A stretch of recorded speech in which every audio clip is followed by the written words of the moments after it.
Premier League is back. How good was that first weekend? We will give our first impressions on this week's episode of the Gangapod and take you a little bit inside the dressing room about what it's like when there are injuries and transfer speculation at the biggest clubs in the planet. So much to talk about as ever, so let's get started.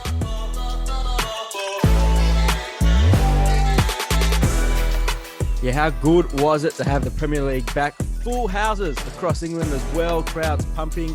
No draws. I wonder whether that had any impact with the crowds there. We'll talk about that a little bit later on. But Manchester United, top of the pops as a result of that huge win over Leeds. So there's so much to talk about today. David Weiner with you once again to do so. And our band for 2021-2022 is back. Bridgie, Schwartzy, and Tommy Sorensen. Great to see you all. It's only fair if I give the tap in from the kickoff to the Spurs fan to open us up. Bridgie, how did you enjoy yesterday's action? Absolutely fantastic, Dave. The new manager, the full stadium, and the new look Spurs team without Harry Kane up top. We had the man, Son, and I tell you what, he absolutely delivered, and it was an incredible result. And I think the fans had a lot to play with that as well. I've got to say, it was great to see, and I'm one very, very happy man. Now, our listeners can't see the Zoom call, but I can. And I'm just going to let Schwartzy keep shaking his head like one of those dogs at the back of a car for a little bit longer. Tell me, what was your highlight of the weekend? So to see if you can keep that going for a little bit longer. I just had to have a chuckle because when you said the Spurs fan, I'm thinking, Thomas is not a Spurs fan. Because Bridgie's clearly a Leeds United fan. Is that not right? He posts stuff. He gets Leeds United jerseys. He's a Leeds United. Isn't that right, Bridgie? Yeah, Leeds United ambassador for the club, representing them every week. Rich, sorry there, Swansea. See, we mentioned Leeds. I've got to mention Rich Bayliss at the same token. Yeah, listen, ambassador work, but you've got to do your duties. But my team is Tottenham Hotspur. You know that. How can you be an ambassador for a club but not support them? Surely you're supporting them as an ambassador. Anyway, I don't even know where to go. Moving on. Where are you with this? Just on the topic. I think it's ridiculous. Yeah, I called him out before the show. I was like, oh, bad result of the weekend. And he was like, what are you talking about? I said, obviously, Man United. I said, no, Tottenham. I'm like, he's forgotten all about Leeds. Now they're the second rank now. Oh, I can't wait till all three of these teams lose. Honestly, Newcastle, Leeds, and Tottenham at once. It must be great to have three teams, though. It must be great. Here we go. Bring it on. Come on. Round two, Bridgie. They just buried you.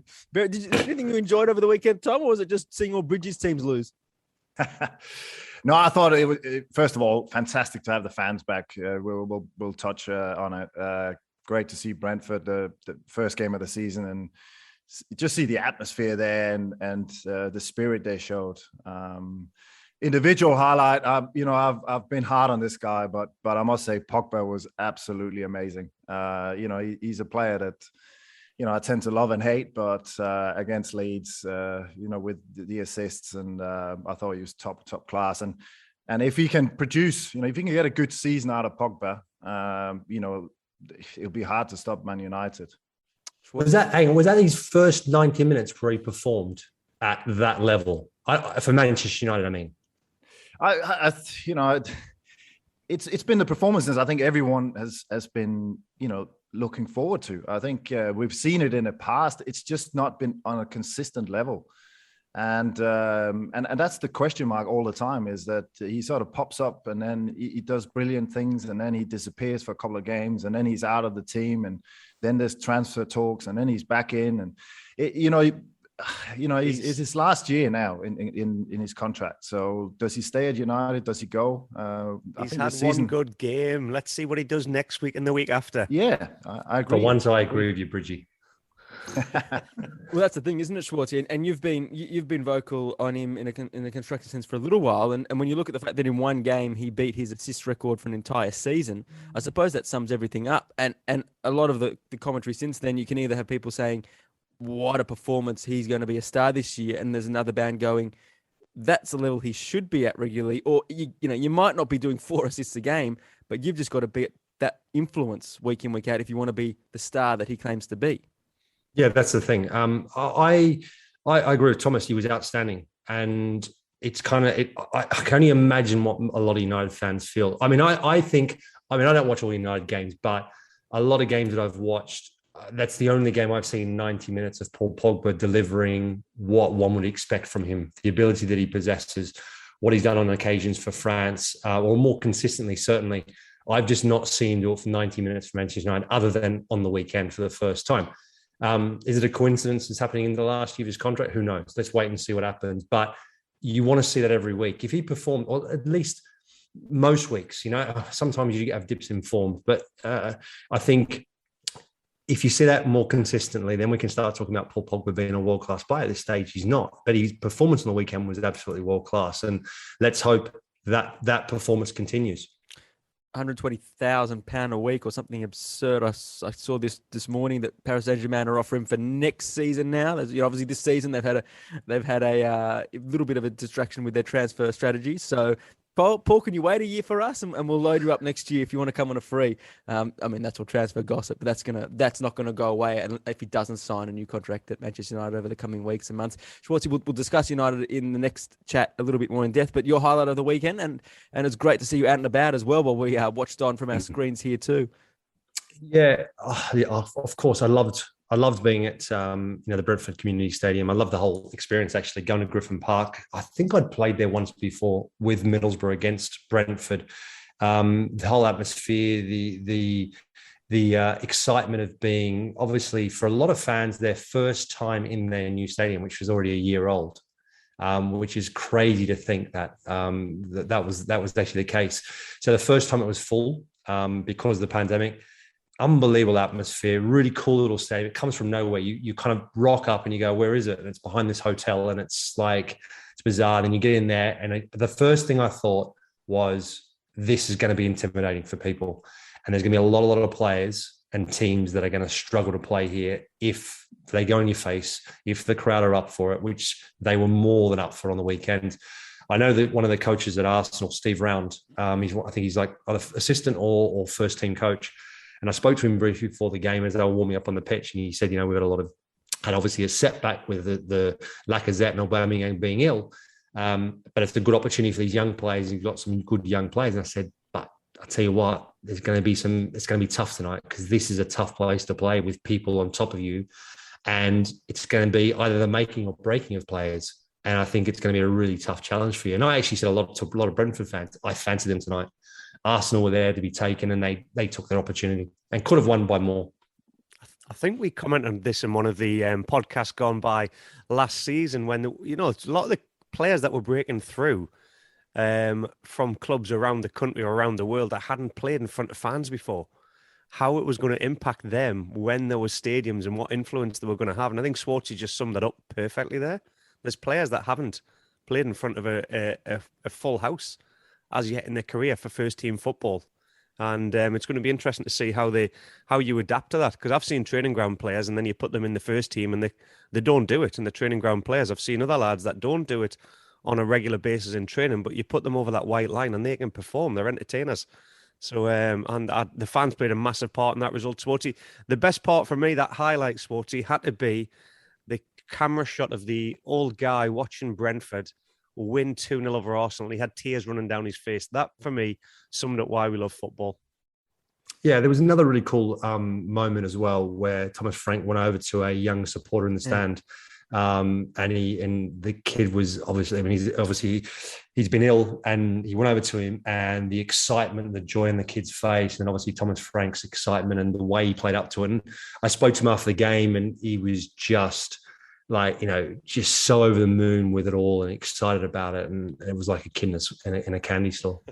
Brilliant. Well, we're on fans. We can talk about that now, because we can sit here and go, it's just wonderful to see the atmosphere. And for me, it just felt like something that had been missing from all our lives for 18 months was just back with a bang. And I've said it a few times. It's not that you forget what it's like to attend a sports game or what it's like to have fans, but maybe you'd kind of just plateaued and got used to the empty stadium and what football started to look like. And the Euros shot us back into gear. But the weekend, I was insanely jealous here in Australia watching how amazing it looked, how much fun everyone's having. But the football impact, guys, it's fascinating. Do you guys put any credence to the 10 wins and 10 losses to the fans, the fact that the style of play, the energy, how much of an influence are fans going to have on the pitch, Thomas? I think it has a massive impact. We can go back to when we were playing. Playing at your home ground with the fans behind you, it gives you 10 extra percent. It heightens the alertness of players, the intensity of the game. We can take the Man City Spurs game. Man City were all on top. Spurs started to get a foothold in the game, and then slowly turned it around. And I think the fans there, the energy in the stadium, surely played a massive part for them. And that was just one example. And we saw the Brentford all the way around. And I think it plays a massive part. It's the heartbeat of football, and we've been missing it. And you were there, Schwartz. So you reckon that the intimidating atmosphere had an impact at the Brentford ground, where teams are going to have to go to almost those it's like a grassroots field. Everyone's on top of each other. But what did you make about the style of play and the tempo and the level of alertness of players over the first weekend, thanks to the fans being back in the stadium? Also the mood, because the first time in 18 months, players have had either happy or angry fans on their back as well. Yeah, I think, like Thomas was saying, it has an enormous impact. We all know what it was like as players been out there. There's nowhere to hide. There's accountability. So whether you're playing badly or playing really well, there's an enormous amount of responsibility and accountability at hand. There's nowhere to hide. I think there were some results during lockdown where we were no fans, where high-scoring results, where players almost just gave up. And that would never have happened if there were fans in the stadium. And then we saw that on the weekend. I think it just gives everyone that big boost, that readiness to know that, right, okay, well, no matter what happens today, I can't hide. I've got to do my job. I've got to do the best of possibility that I've got. And I've also, they're a bigger judge of the way we perform and how we play than anyone else. And I'll go back to it. Accountability is just so huge. Gents, highlights of the week. Were you going to say something there, Bridgie? No, totally agree. Just the mic's back up. Highs, lows of the weekend. Who's hot, who's not? It's very hard. And one of the mistakes some pundits and journos make, obviously, is jumping to huge conclusions after round one. But we can get first impressions.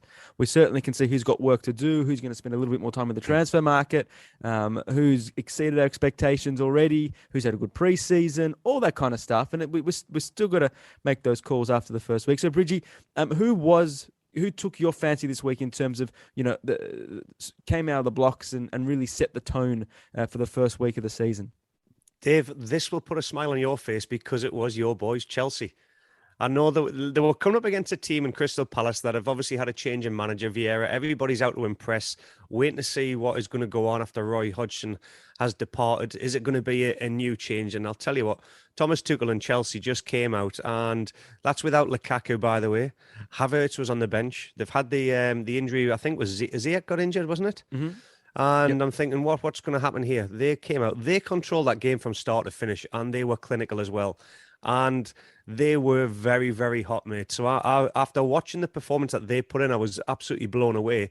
And I was so disappointed with the way Palace performed and Arsenal. They were so lackluster, both teams. Didn't have any fight inside of them. But Chelsea, they had to go out and put a performance on in front of their fans and with the players that they've got coming back as well and the changes they can make.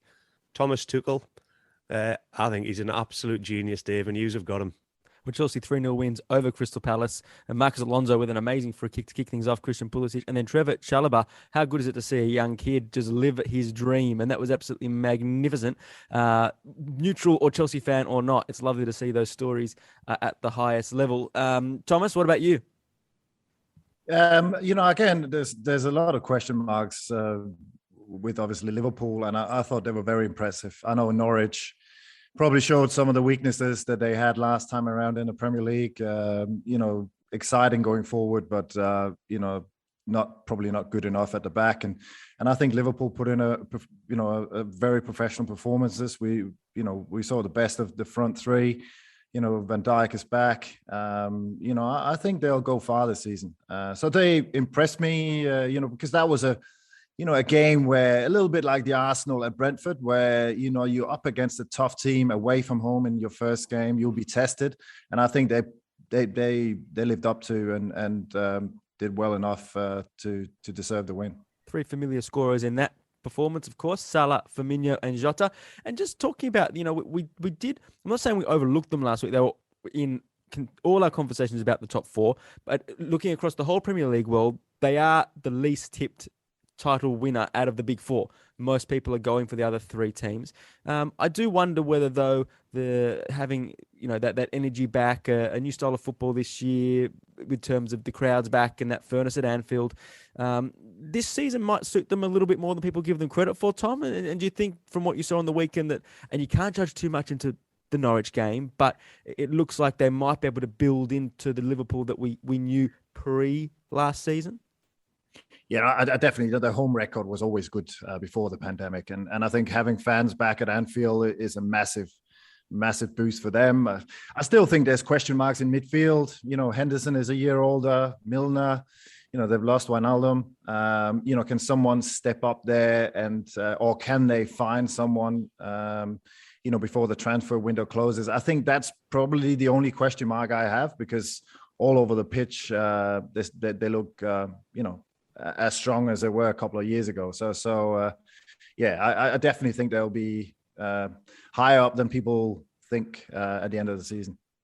Yeah, I thought they were very impressive, Tommy, with Liverpool. But again, I just see your Manchester Cities, your Chelseas, the squad depth that they have. I think if Liverpool get any form of injuries or the squad depth, they have not got the cover. The other issue you got to remember is that African nations, Mane, Salah, will be, if it goes ahead, of course, COVID permitting, then that's a big loss for them. So Liverpool will have to, they started well. I think what's great about the weekend's beginning is that the big boys, so Man United, Chelsea, Liverpool, put in some really good performances. Spurs winning at home to Manchester City is not a real surprise to me, because I thought Manchester City weren't really at it in the Community Shield. Pep Guardiola played it down a lot. And last season, let's not forget, after 10 games, they were 11th. And look how they ran away with the league in the end. So there's still a lot of football to be played. Manchester City will be there or thereabouts coming in the season, 100%. Liverpool's my only concern is African nation, if it goes ahead, and how long they'll lose Mane and Salah for. And on that, Schwartzy, as well, there's been a lot of talk about Wijnaldum leaving, of course, and Klopp actually trotted out a completely different. It's not going to be their first choice midfield on the weekend as a Milner, Keita, Oxlade-Chamberlain. Good just to see what options he's got. You'd suspect Milner, Fabinho, and Thiago come in, but there isn't that clear replacement for Wijnaldum in that cohort, is there? There isn't, but is that a big problem? It may be. Listen, I think Wijnaldum was brilliant because he could play so many different sort of positions in midfield, more advanced, more of a sitting role. His work rate was exceptional. Thiago is, for me, still again the bit of a problem. How do you fit him into a Liverpool side? He's a lot sideways and backwards. He certainly hasn't got the mobility that Wijnaldum has, nor with Henderson or Oxlade-Chamberlain. So I can see why. Even Milner still gets around a lot easier, more comfortable and quicker than Thiago. That's just not one of his strengths. But once Fabinho is back in and Henderson's back in, that gets that team back together again. But the great thing is they went away to Norwich. They had Milner and Oxlade-Chamberlain in midfield, and they won the game. They won the game comfortably. So that's a great sign for them. Bridgie, what did Spurs do so well against Manchester City? It's hard to read too much into City given their pre-season, and we don't know whether their team is, or their lack of pre-season, and we don't know what this team will look like come the end of the transfer window. But what did Spurs do so right? And as a Spurs fan, what does that do to you for your confidence levels to begin the Nuno era? Yeah, it was very pleasing on the eye. And, Nuno's record against Pep, we've seen him do it in the past where Wolves absorb pressure. They caught Man City on the counter-attack. And I've got to say, the front three in Lucas Moura, Sonny and Bergwijn, it was just absolutely dynamic when they got it right. The young boy Skip came in and did a job alongside Højbjerg in there and Dele Alli. It was good to see him back. And the moments and opportunities that Tottenham got when they went on the counter-attack with the pace and the dynamics that they did, I thought it was absolutely blistering. So Nuno got it absolutely spot on. And defensively, they absorbed a hell of a lot of pressure. Don't get us wrong. Sancho was in there. Dyer was the one that I worry about with his pace, but they were just solid. And all in all, a very, very solid performance defensively, but the tactics were spot on by Nuno. You mentioned, Schwartzy, that you weren't worried about City. Which of these, and for you, Tommy, as well, which of these first impressions from the weekend you look at and go, that's just week one, park it, Manchester United against Leeds, is a similar result to last year, we've got to see another test, or you look at City and go, we want to give them a couple of weeks, or which result do you look and go, that one's got some omens for the season, this one might be something to be excited about or worry about, there might be a little bit more in it? Well, thinking about it, I mean, listen, Arsenal, it's not even a surprise because I think they'll be where they're going to be because they're just not good enough.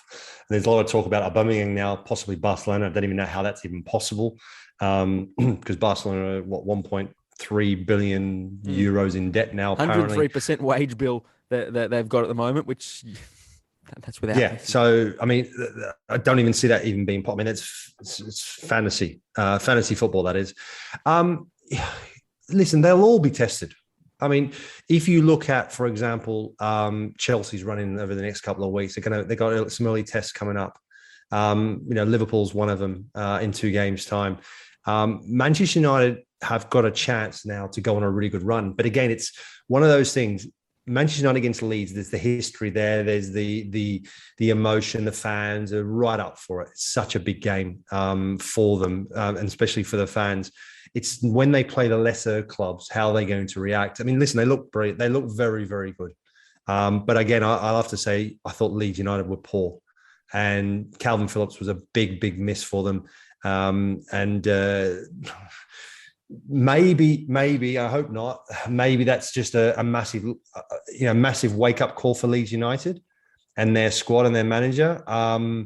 I hope they get it right. I hope that's not a point where maybe a thing to come for the remainder of the season. I'm not really sure. Any fears there, Bridgie? Or is it that Manchester United against an open team, a bit naive from Leeds and a bit like last year, didn't learn the lessons? He definitely didn't learn the lessons from last season. But what Schwartzy just said there was one man was unbelievable in the Euros, and it was Calvin Phillips. And I watched Koch playing there as that defensive midfielder, and Bruno Fernandes, the running and the ability to lose his marker in Koch was just superb. And he just blindsided Koch on so many occasions when he was making runs in behind Greenwood. And Koch didn't have a clue where he was. That would not have happened with Calvin Phillips. But there's still lessons have got to be learned from this. I thought Manchester United it's probably the best I've seen them perform in the last, even all the results last season. I thought what they did was absolutely brilliant. The counter-attack, the possession, the movement, the rotations, and everybody, including Pogba, stepped up to it. But Calvin Phillips was a huge miss for Leeds. And like you say, lessons weren't learned. And Bielsa and his team will, because they weren't going to change and go when it went at 3-1 down. He's not going to sit back and absorb pressure and try and nullify matches and damage limitation. Bielsa's style is we'll keep going and we'll keep fighting. Now, that can leave you very exposed, and Leeds will get found out a few times this season. But what they will do, they will take other teams to the sword with their style of play. Decent options, though, Tommy, that Manchester United didn't have Rashford, Cavani, Sancho starting. It augurs well, particularly given Greenwood looked like a new man. Yeah, no, I thought he was brilliant, and we can't forget Varane coming in as well, or at least being an option. So I think they got plenty. United, they've, as you said, they've got options on the bench, and they did look very good. I'm sure they'll be there and about. But one of the other top teams I would mention is, and they're a bit under the radar, I think Leicester, again, great performance, I think, against a tough Wolves side. I think they did what they have to do. Vardy back on the score sheet. What a goal, by the way. Yeah, fantastic goal. And he, there's always question marks every season. Can he keep can he keep scoring? And he does. And again, I'm happy to see Vestergaard. I think that's a good signing that he came on. So they've added something at the back with the injury they got in the preseason. So, I think they're looking good. And if Maddison doesn't go, I think they and Tillemans as well, they're looking strong. How does your ex-teammate Vardy keep doing it, Schwartzy? Because each year they keep saying maybe Ian Atcher will step up this year. They've signed Patson Daka. I read an article over the weekend that said they just told Vardy to spend some time with the family and rest up over the off-season and come back fresh. And he looks like he's ready to go yet again with a couple of years left in his contract still. Yeah, no, he's phenomenal, isn't he? I mean, how does he do it? I mean, firstly, there's a lot of natural fitness, body shape, lack of body fat in terms of just a natural side to it. Because it's not like he certainly when I was there that he was that worried about what he ate or what he drank. And I think it's well documented that as well. Certainly, you would think the older you get, hopefully, the bit more mature you become, and you start to take more notice and try and take care with it. There's no doubt he'll be doing that, and the club will certainly be on his back about that to make sure he does do it if he's not already doing it. I think last season we saw there were times where he did struggle with injuries. There were muscle injuries and so forth, and that's always a sign that when you're getting older, when you're relying so much on pace, and maybe, like I said, if he's not quite at the top of his game in terms of looking after himself, things can creep in. So he's got to make sure he does those tweaks if he hasn't already done it. He'll play a massive part. I think last season he scored 15 goals. Iheanacho has stepped up. They're going to have to share the load because Vardy can't do it all by himself. But I still I don't know. There's something about Leicester that when I look at the other teams that are vying for top 4 position, I just again think Leicester are so close, but I think they'll just fall short again. But listen, it's game 1. I mean, it's so much to play for. The big teams, other than Man City, all got off to really good starts and look good. So I'm excited about it. Hopefully, it's going to be tight for most of the season. And by the way, no disgrace if Leicester are consistent in that 5th position again this year. And I think that's what excites me too. Is we thought last week when we spoke at length that it would be hard to split the big guns. And you look at the first weekend of the season, particularly with the team everyone thought might run away with it in City, being the only one that didn't win. That hopefully it does all go well for a really tight title race, an interesting title race going forward. Last week we touched on a few teams that we might have been worried about, but Watford, Everton, West Ham, all got off to really good starts. Your thoughts on maybe a surprise that you had over the weekend? Bridgie, we'll start with you and then and go through about anyone that outperformed expectations to start the season and whether there might be anything more to read into that. Well, I've got to say it was Watford that caught the eye with the result. The result 3-2 over Aston Villa. Aston Villa, yeah. And it was the way and the manner they went about it. And I really, really enjoyed their counter-attack. The home fans played a massive, massive part. And the boy I'm a huge fan of is Saw, the right winger. I was very surprised that he stayed there after they went down. I thought there was a lot of Premier League clubs would have been chasing him. It's great to see him back. And yet again, the pace of the man, the direct attitude and what they had. And you could just tell by the way the players embraced the manager at the end of the game. Cisco, is it? Mm. You could just tell there was something that I haven't seen at Watford for quite a long time with their managers as well. You could tell that the players had obviously bought into what he was about, but I hadn't seen that. And I just thought that result obviously plays a huge part, but there's still the chemistry between the manager and the players. And it was a very, very good start for Watford against a team who were questioned how will they do without Jack Grealish. And I think last season's results towards the end of the season for Villa showed that fact that they are going to miss Jack Grealish. And this result proves that, I think, that they're losing a huge dynamic that they were renowned for when he would attract 2 or 3 players towards him. There was others were benefiting of it. So, it was great for Watford. I was just a little bit worried about Villa, I've got to say. And Mings didn't look to be the player that was the England player that I thought he was. Echo any of that, Tom? I still think it's too early. Like some of the players, when Leon Bailey came on, I thought he looked pretty good. He helped bring them back in the game. So yes, it wasn't a great performance. It wasn't up to the standards that Dean Smith expects. But I think when they bet in the new players, when they get over the loss, I think they'll be in that hunt in the top 8 for sure, I think. Everton 3, Southampton 1, Newcastle 2, West Ham 4. A couple of other results: Brighton 2, Burnley 1. And yeah, they're the other ones we haven't touched on. Any other impressions from there, Schwartzy, particularly with the teams that, again, we were worried about Everton last week, but particularly with the fans there jumping onto the field at the end of the game, maybe that was just the atmosphere and the performance Rafa Benitez needed to try and maybe silence a few of those skeptics there. No, I think it was a huge performance. Huge. I think what was key was it worked out perfectly for them because they went 1-0 down. And in the past, and this is, I think, what's been kind of the overriding kind of feeling from a lot of Everton fans is in the past under Ancelotti and previous managers, when they go 1-0 down, they very rarely come back. And they came back, and the way they came back in the game, they dominated the second half and obviously ran away with it in the end.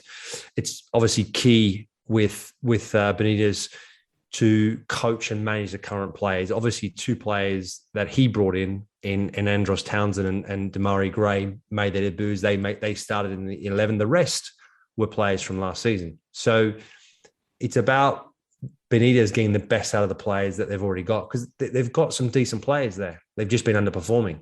And I don't think, I said it back then, and it was a big call. I wasn't quite sure about Ancelotti because I thought that he's only ever managed big clubs, big name players. And I'd never really, I mean, unless I'm wrong, unless someone can correct me, I've never really seen him bring any players through, any young, talented players and develop them. Whereas Benitez, I think, is probably one of his strengths to deal with younger players and micromanage them, I think. And I think it was a surprise in one sense. Probably the biggest surprise was the Everton fans being so much behind him to begin with, even before the game began. That shocked me, Swartzy. I've got to say, that shocked me. Yeah. I did not think he would get that kind of ovation. That's right. So, and I think back to my point about the fans, and they said they were just over the moon, the fact that Everton could come back from 1-0 down and they hadn't done it for so long and just thought they couldn't do it anymore. And this, particularly this squad of players, they didn't think they had it in them. So I think the Benitez effect was there and very prominent on the weekend of the first game. But again, it's one game. But still, I think it's a very positive start for Everton. Bridgie, it was a rock and roll with Newcastle against West Ham, and it's funny, you go through a season where things are solid, a little bit unspectacular, and you say, oh geez, Newcastle games with Steve Bruce, he takes the life out of them. Then here, all of a sudden, you get an explosion, but you end up losing 4-2. What did you make of that? Yeah, it was an interesting game. I mean, listen, for the fans to be back at St. James's Park, the full house, it was brilliant to witness, and the atmosphere generated is just great. Obviously, they did not get the result that they wanted, and they came up against a team, with West Ham and Moyes, a team that I'm thinking, what are they going to do this season? Well, I'll tell you what, they were absolutely magnificent. The Antonio and the boy that stood out for me was Bowen. The movement from him was dynamic, and Newcastle played that, that back line of five that they do. They had Shelvey, Almiron and Hayden in front of them, and they were just trying with Callum Wilson and St. Maximum, who every time St. Maximum got the ball, I've got to say, it was amazing to hear all the fans' seats around the stadium, that little clap effect, because you could tell when Maximum was on the ball, everybody got excited and stood up. It was he's that type of player. But again, they did not get the result. A little bit lackluster, but I've got to credit West Ham for the way that they came out and exposed Newcastle. I think the combination of West Ham, Ben Rama, Fornals, Bowen, like you mentioned there, Bridgie, really important that they gel. And Ben Rama gets an opportunity to have a run in the team, because last season, a bit stop-start, really didn't get that. I think that feeling that he was a regular in the side. The other key for them, for me, is Antonio being fit. I mean, you just kind of almost waiting for him to be injured again and be out for a couple of weeks. And then Newcastle, very much the same. Callum Wilson and St. Maxima. They stay fit, Newcastle will be fine. And there'll be entertainment, there'll be goals. But the key is for them to be fit. The only issue I see with Newcastle is in midfield. John Joe Shelvey is not enough for them. No, yeah, that was a big thing, because obviously they've got the Longstaff brothers there as well that have been waiting for opportunities. And that the fans absolutely adore, because they are local boys. They weren't in that holding midfield alongside Shelvey. I think what they're hoping Shelvey gives that service and that production line going forward for the two boys up front that you mentioned. But defensively, still think there's a massive weakness there. When you look at the likes of a Declan Rice sitting midfielder for West Ham. You look at the big teams, your Chelsea's, your Manchester Cities. They've all got these good defensive midfield players. I still think that's a key area that Newcastle United are just lacking at this moment in time when they get done on the break. Tommy, we started the round. We talked about it a bit earlier with Brentford. We hailed Brentford. We talked about the wonderful atmosphere there. We talked about the environment there. But we got to talk about Arsenal. How bad were they? And we've had, or should we just stop here, go back to an episode from maybe 2 years ago and just replay what you said then? Because has anything changed? No, keep talking about it. I love it. Go on, Tommy, take it away. No, yeah, no, I think, it's the same old head that came out. It's that just that softness when they need to roll the sleeves up, when they get under pressure, especially away from home. They're always decent at the Emirates. And it showed against Brentford. I think, the long throw. I remember at my time at Stoke, we used to love playing against Arsenal, at the Britannia because they just didn't fancy it. You could see it in their faces. And Brentford did the same. I think Brentford tactically, they play some good football, but they also exploited the weaknesses. And the long throw was, summed it up. I think Leno, again, he gets held really easily. If he tries to get around, he might get a free kick, but he sort of just accepts it. They don't sort of challenge for the ball, and it's just too easy. And you can't give those goals away on a day when you're not playing well. You need to be solid, and until that's rectified, and they've taken that. You got to go back to Vieira and Petit and all that. When they had it, they haven't had it since, and if they don't find it somewhere, they're never going to win the title or never going to win any trophies because the other teams are just better in that department, and that's a stated fact, and we saw it. Almost on that thing about Bernd Leno being pinned and being pinned early. See, I was a fan of always having my own defender between me and the attacker. So there was that space. I was able to create a little bit of area, a bit of room to create some momentum if I needed to come out and attack a ball.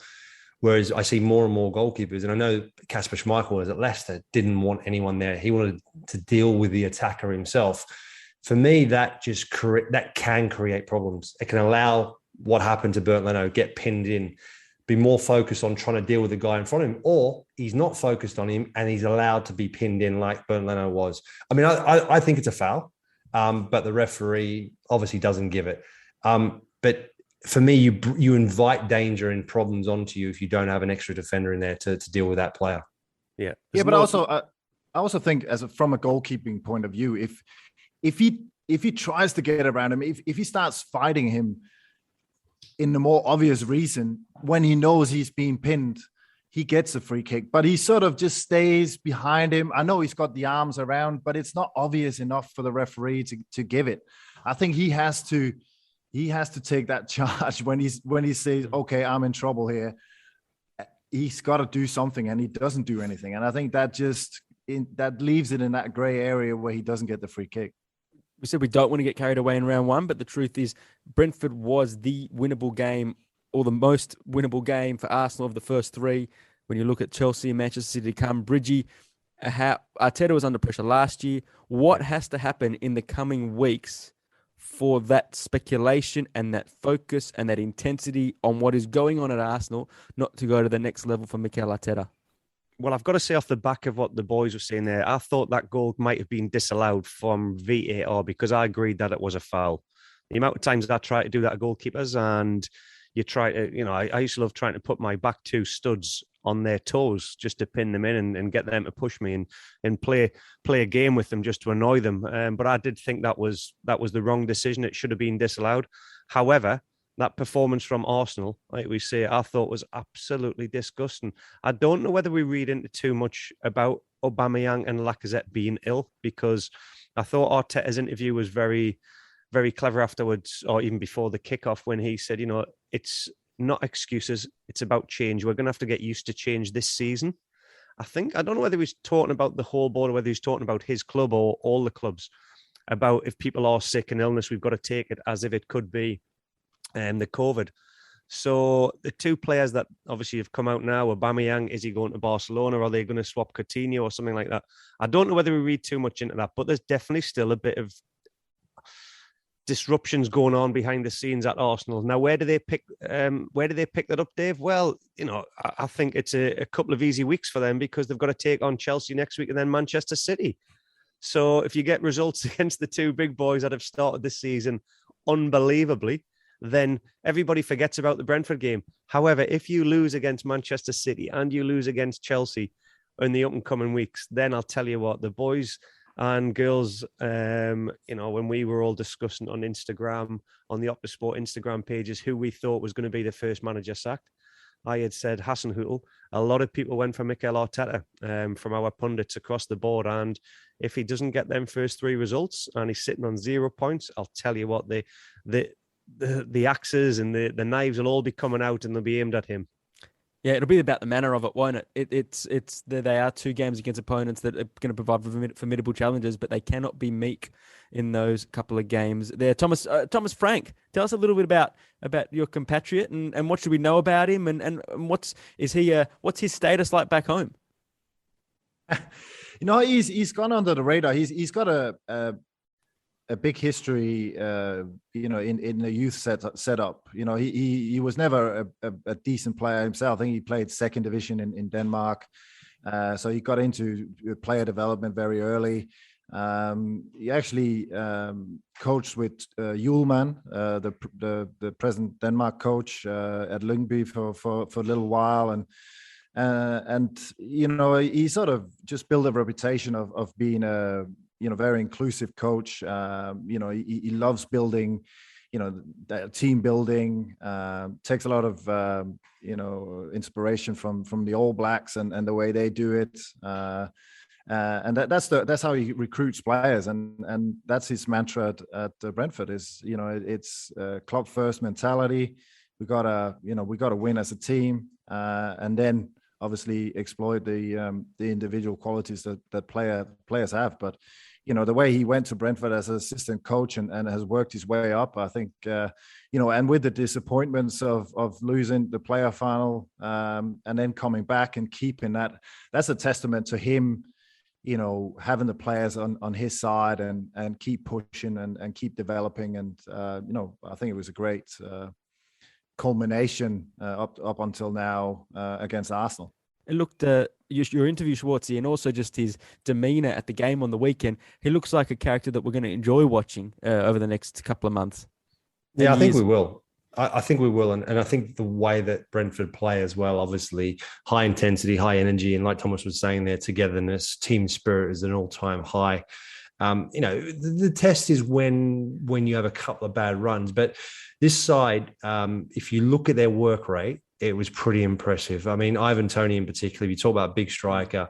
And everyone talks about, I talked about before the game, the amount of goals he scored last season in the championship, 31 in the season, 33 in total, include the 2 playoff goals, how huge he was for them. But everyone was very quick to say, yeah, but it's not just his goals.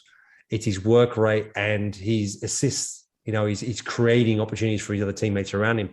And on the weekend, on Friday night, I tell you what, Saturday morning Australia time, he was a man mountain. He was all over the place. He worked his socks off, and he chased back. And I mean, and he's just one example. The whole team did it. So that's what's impressive. And we've said it last season. People said, Leeds United, could they do it for the entire season? They showed everyone and proved everyone wrong. And I think, for Brentford, that's another question. Can they do it? Have they got the quality? Have they got the energy? How will they react if they have a couple of bad results? But they look very, very good. And home form, as always, is going to be massive. Swartzy, this was the team last week we were discussing. I had Brentford going down in my bottom 3. I didn't see. It was the team that I said, I hope that they prove me wrong, because after watching them play in the Championship, I loved what they were about. I loved their team dynamics that you've talked about, and I hope to God that they get it right on a regular basis and enough to stay in the division. I did have them going down after seeing them in round 1. I'm gutted because Lloyd Owusu and all the Bees fans on social media were giving me so much grief, and it was justified because I thought they were magnificent. Like you say, I hope they can do a Leeds United from last season and just maintain that across the board for the whole season. And they did talk about that. They did mention, that's the first thing the fans mention, is about, we want to do it Leeds United. We feel that we can do what Leeds United did last season. That'd be absolutely brilliant for them. And I think that's going to be certainly one of their objectives, to try and emulate what Leeds did last season. I get the feeling, boys, that Bridgie might have been hoping to change that relegation tip, like he changed his top 4 tip and then went back again and went back. But we'll give you it's a very good caveat, Bridgie. I'm tipping Brentford, but I don't want it to happen. That's a real Bob each way if I've ever heard it. That's very, very, very good. Very skillful. A very skillful sitting on the fence there. Dave, there is worse teams in the Premier League than Brentford that should. Now there are after round 1, not beforehand. Now it's after round 1. Wow. So you just want to go later on. But I did say it. But I also said I hope they stay up. So in theory, you can't lose, right? I'm doing a John Aloisi. I'm sitting on the fence here. Oh dear me. Don't pick on someone that's not here. Anyway, we're just watching Bridgie. Bridgie's, for the benefit of the listeners out there, Bridgie's Zoom video is cut out, and really the statuesque face we've got on his Zoom holding image, I'm finding it very hard to take him seriously because he's just staring back at me with this blank expression. I look quite lean there, Dave. This picture must have been a few years ago. At least 10 years ago. Looking sharp. Hey, moving on. And by the way, with Brentford, I think no matter what happens, they're going to add something to the Premier League this year. They're going to be worth watching and worth following throughout the season. We got to come back over the weekend from Virgil van Dijk. And we've spoken a lot about Liverpool's midfield, Liverpool's front three.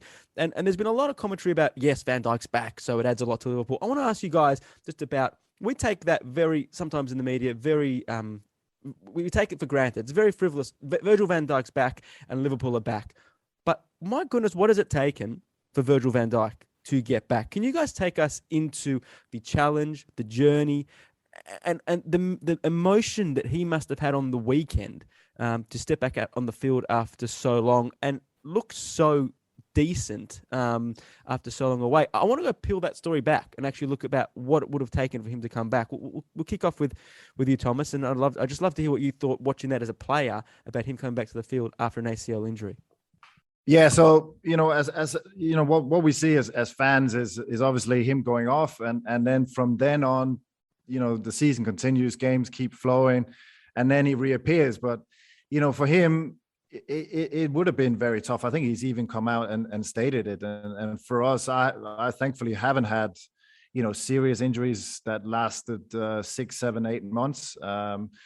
But being injured at a club, you're working with the physio, you sort of put to one side really, and have to deal. The first couple of weeks, people ask about you and how are you doing, but then after, you sort of become an afterthought for everyone because they got their games to focus on. The manager has got his own things, and it's mentally tough. When nobody he really cares, and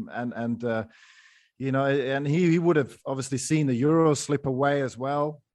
So it takes a lot of mental strength. And, I played with players who'd had injuries, serious knee injuries 2 or 3 times. And I don't know how these players get back from it, because it takes a lot of resolve, a lot of discipline, a lot of grit and determination to get back at that same level again. And I don't know about some of the, Bridget, I don't know what you've had of injuries, but, I just have seen it from sort of across the room a little bit, and see how people really struggle, and especially into month 3, month 4, when people have totally forgotten about you. Injuries, Tommy. I can tell you about injuries. I've got 11 scars on my body for 11 operations. So there you go. It's not a pretty place when you are injured, Dave. What I will give Van Dijk credit for, Tommy's just nailed it. Like the mentality, you come back stronger. You realise something that you're doing for a living, how much you want it when it's not there for you. Because I think at times in my career, especially, sometimes you take things for granted. You're doing something that people love, and you forget about that. I got blindsided by that a little bit. I would say through the second start of this season for Leeds United, after having an incredible first season. Not that I lost the drive, I just kind of lost my sight on what was important to me, and it was football. And sadly, the injuries came not long. The nasty injury came not long after that, in the Champions League against Besiktas. And I think Van Dijk would have definitely had the support at Liverpool from the players. especially from the staff behind the scenes. And luckily, I've said this before, there's a guy called Dave Hancock that was the Leeds United physio at the time. He saved my career. He saved my mentality as well, because it was such a tough battle to get back. After 14 months, I was out. Van Dijk, I think, has done 9 to 10 months. And the roller coaster ride you go through, having to come in and train every day, getting in before everybody else at that training ground, working longer than everybody else at that training ground. And even during the night times, I'm sure he would have been doing rehab work as well, because sometimes I went and stayed with Dave Hancock at his house just so we could get some extra treatment. And that's the hours that he was giving back to us. And you don't see that at the time. The amount of help I was given personally, and I lost my way a little bit. This is what I was saying. It was the second injury that hurt me. So I'm hoping that Van Dijk, doesn't have a repercussion or a compensation on the other side. Let's just hope that he has got that behind him. He can move on. He's done the rehab, and he will come back physically and mentally stronger than he was beforehand. Whether it affects his pace, I don't know. Time will tell on that. But everything else around him now will suggest to me that he will come back a better player all round. The one that really got me down, Dave, was the second one. Mentally, I couldn't handle that. The depression kicked in and I needed help. So that was the one, because getting back from such a nasty injury like he has done, there's always that carrot dangling there. You see the light and you've got something to go for. When something comes so early off the back of that, it can affect you. So let's just hope and fingers crossed and touch wood that Liverpool have got this man back to his best. And like I say, he will be stronger physically and mentally all round. I mean, Schwarzer, your longevity is well documented. Did you have many big setbacks at all during your career? And if you didn't, just talk to that mental side of it as well. Just the ability to always just stay driven and focused to look after your body, to be equipped to handle anything.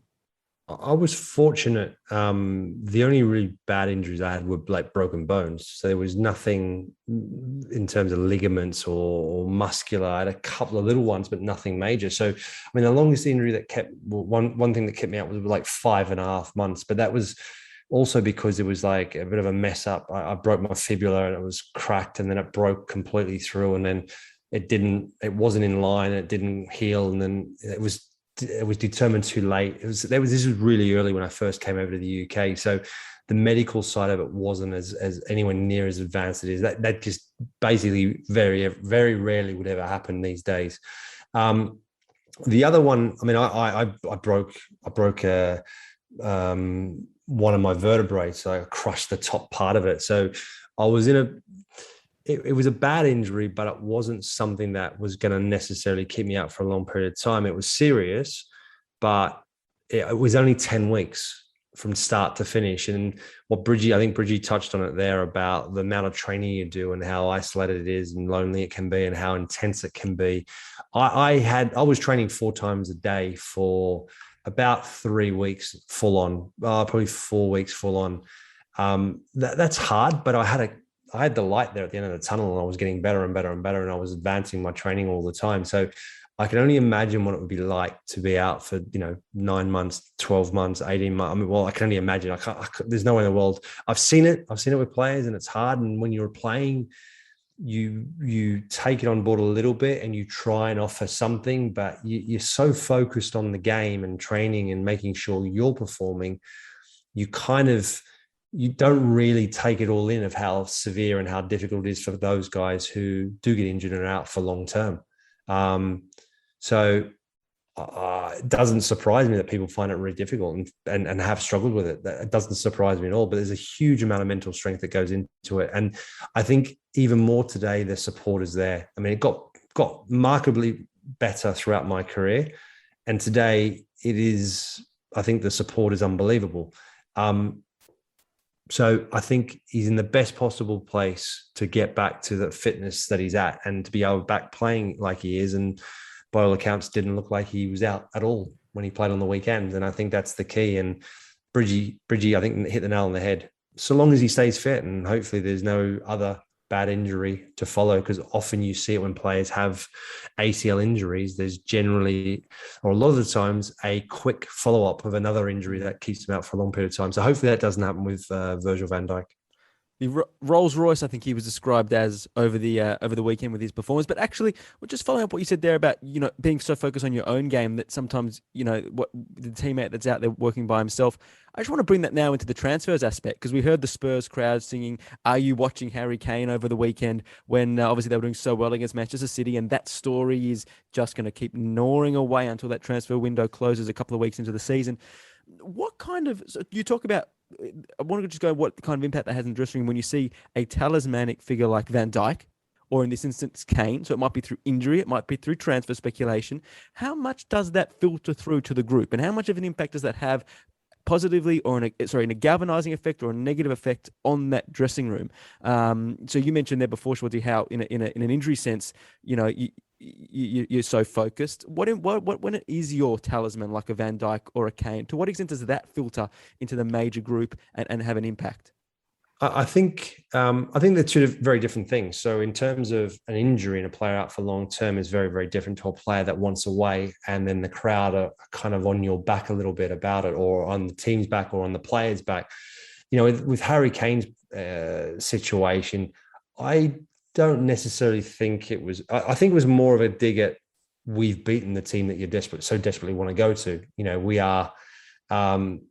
We've already, we put down our marker where we've on our day, on this day we were better than Manchester City and hence won the game.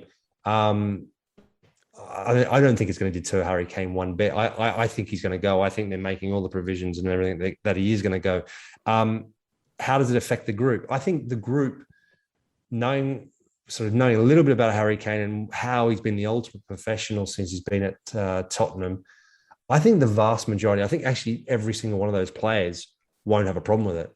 They don't want to see him go, but they completely understand it because I think the vast majority of them... He's done his service for them, Swarty. That's what they'll recognise.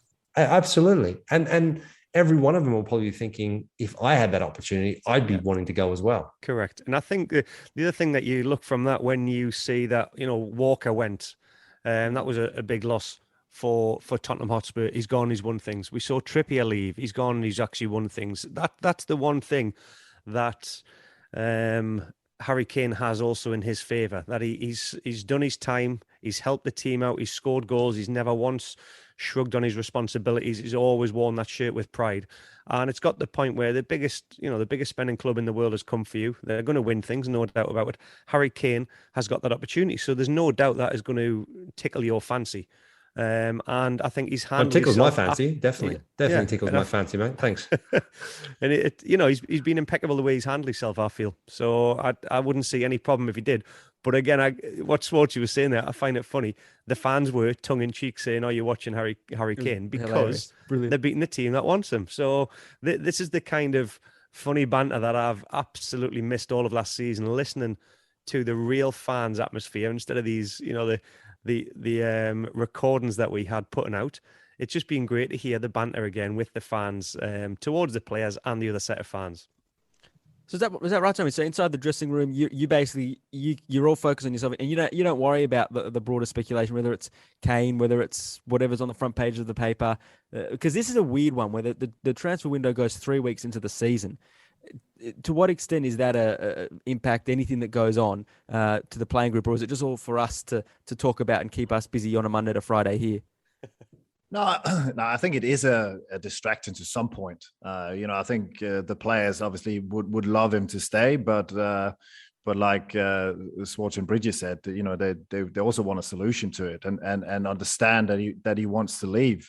But again, it's also what else goes on there. What's the David Levy situation? Because all those things that go on behind the scenes play an impact, has an impact on players. I've been at clubs where when there's turmoil up above, then it does filter down to players. You just want to focus on playing. You don't want to answer questions about futures of managers and players and transfer strategy and all those things. So I think the players just want a resolve of the situation and move on and get into the season. They've had a great start, and if Kane goes, they wish him well.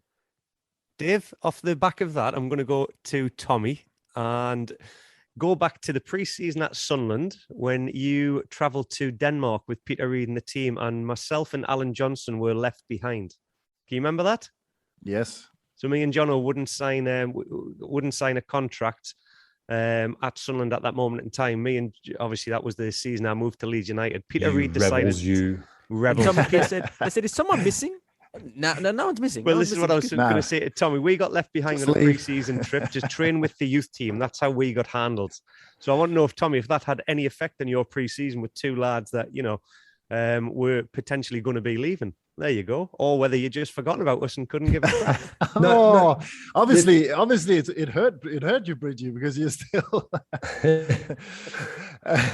No, again, I think we all just to give the understand. listeners the kind of the dynamics, what we're talking about here. That's like the perfect example. You were actually there when I went to Leeds United and how we were banished from the pre-season tour of Denmark, Yeah. which I was gutted about. Yeah, no, but I think as players, there's two sides to it. There's the emotional, the feeling side of it. You're losing two teammates, two people you care about, but then you also understand that there's a business side to football as well. And I've never had anything against people, wanting to further their careers or if they've got other options. That's the game that you play. Ultimately, you're looking to set yourself up, financially for your family, and then also to potentially win trophies and further yourself. So, I think we were missing, like, again, you two great people. We had obviously some great years, but that's just football. We've all lost players and gained players, been a beneficiary and on the end of it. So, yeah, Bridget, it's sadly we missed you for 5 minutes and that was it. But at least I heard you say you cared there, so that's made my day. I'm surprised it was 5 minutes. Seriously, I remember often saying to teammates, particularly ones that I was sort of like kind of friendlier to or have a better relationship to, I would always ask them, say, so what's the story? Have you got a chance to go? And they go, well, maybe. And I go, listen, if I were you, I would say stuff like, I don't want you to go personally if I want to be selfish. I remember Breda Hagenland, there was a lot of speculation about him possibly going to Arsenal. And I remember saying to him, Breda, what's happening? What are you doing?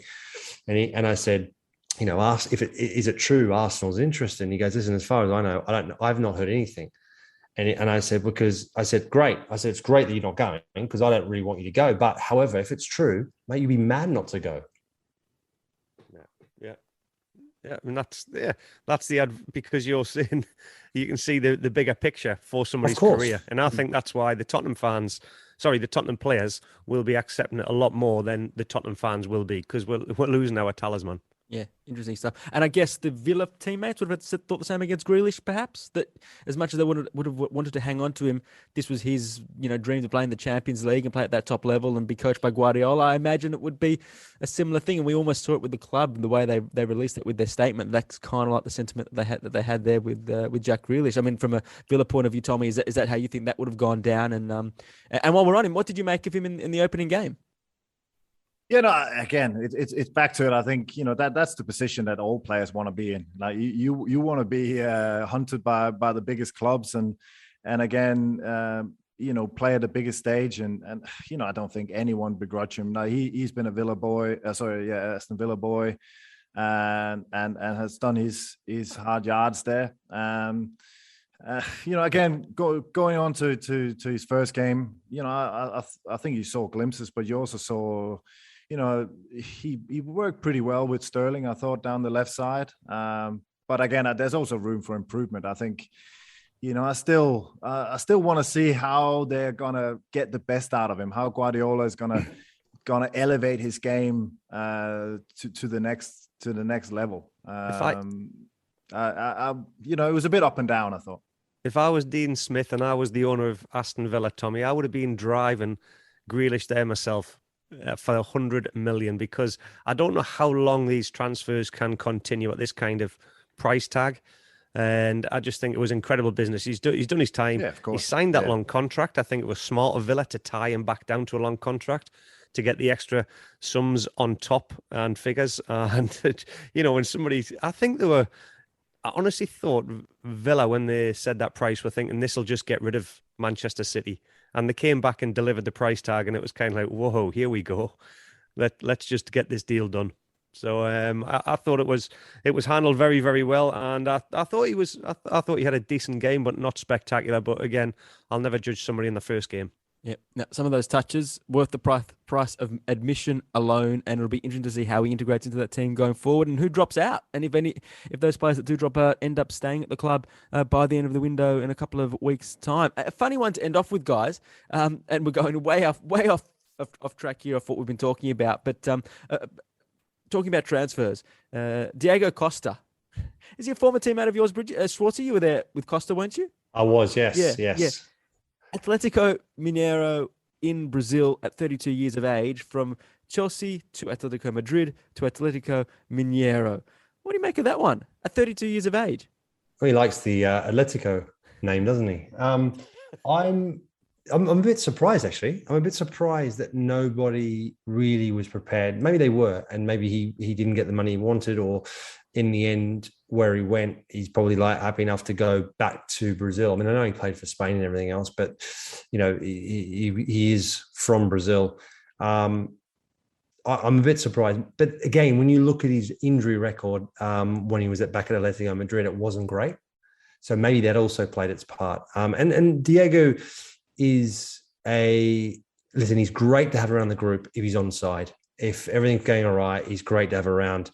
If he's not happy about something, then he can be a bit of a nightmare. So there is extra baggage there for people. Sorry? It can become toxic in an environment where he can... I mean, he can be. And I think that all possibly was taken into consideration as well. Maybe he didn't want to be a bit part player somewhere. We really don't know. But I am surprised that there, certainly publicly, there weren't a lot of stories about him potentially going to various clubs. I'm also surprised there weren't any other Premier League clubs that would have showed interest in him. Yeah, because he was a free agent. Can you tell us how damn good he was when he was at his best? Like, from outside, he was he was brilliant to support with when he was at his very best in the championship winning season. I was shocked how quickly he dropped off when Conte wanted to get rid of him as well. He looked like one of those outside in amazing characters, but what does that translate to as a teammate? No, he was brilliant. He was great fun to be around. He was a real joker. He gave it as much as he received it. He worked hard. He was a pest. He was a proper pest on the pitch. He loved the physical confrontation. He liked to wind up the opponent. He liked to try and get in their head. He loved the physical battle with teams, with his teammates. Sorry, with the opponents. And I think at Chelsea, it was about timing. I think he just incredibly enjoyed the moment when he was under Jose, particularly the first season. And then obviously once the change was made and once Conte came in, I think his head had already been turned. The possibility of going back to Madrid was there. He'd won the title, went, right, you know what? This is an opportunity. It's too good to turn down. I want to go back to Madrid. And he did whatever he had to do to get out. There wasn't, that's what I say to you, he's a player, the personality that once he's made his mind up about something, there's no turning it around. And he would do whatever he has to do to make it happen. And in the end, that's what happened. Sporty would have had a lot of training sessions with him, because what you normally found the first team strikers to do is they'd always get the second choice and third choice goalkeepers to do extra training with them after training. So they probably had a really good bond, these two.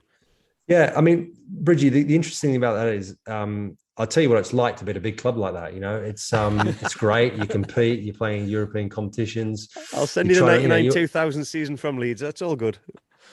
Did you play much? Moving on. So yeah, anyway. Brilliant. Bitter end here.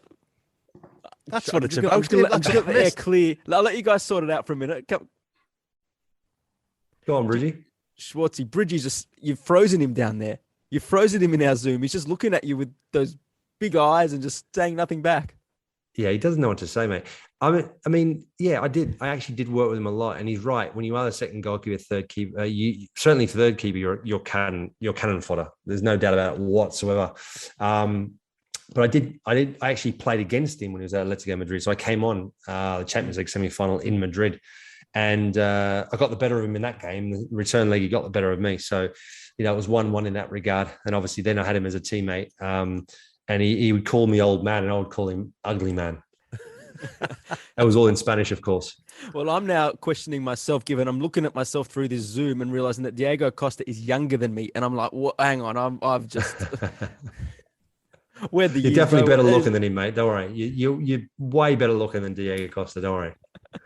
32 years of age and off to Brazil, but geez, it was a lot of fun to support. Boys, this has been a lot of fun as ever. It's been great to chat with you and catch up with you and talk about all the different things in the football world as ever. And we could go forever, but we're going to call it a day there.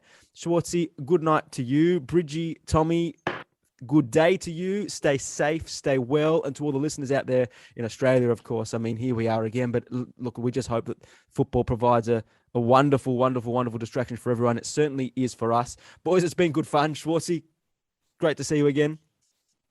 Cheers, guys. I've enjoyed it. And Bridgie, it's all right, mate. You'll be fine every week. There'll at least be one team of yours that will win a game. And if not, be careful that weekend when all three of your teams lose. That'd be brilliant. Bridgie, will you come back for 37 more of these? Are you all right with that? I'm all right as long as he is on time, because this is the second week in a row that we have started doing the Geoghegan pod, and Mark Schwarzer has been late. So yeah, you're right. Like you're right. Absolutely no excuse. But also on top of that, you need to sort your internet out. Both of you and Thomas need to sort yourself out, lift your game. Because listen, Dave Wynn is there in Australia, and he's got no problems with his internet. Obviously, he gets a little bit of extra 5G through them eyebrows of his, mate. They're way up. They're way up there. They can absorb a lot of bloody Optus favoritism, Wi-Fi. Bridgie. It's Optus favoritism. Take care. Absolutely loved it. Thank you. Stay safe, everybody, and look forward to chatting again next week. We'll do it as well. You take care too, Tommy, and everyone out there until the next episode. We've obviously got the weekend kicking off with Liverpool against Burnley. It's a bit earlier in the week here for this Geoghegan pod, so we won't preview too many of the games each week at this early stage. But Liverpool-Burnley kicks us off at 9:30 p.m. Australian Eastern Standard Time on the weekend. Another packed weekend with Goal Rush as well.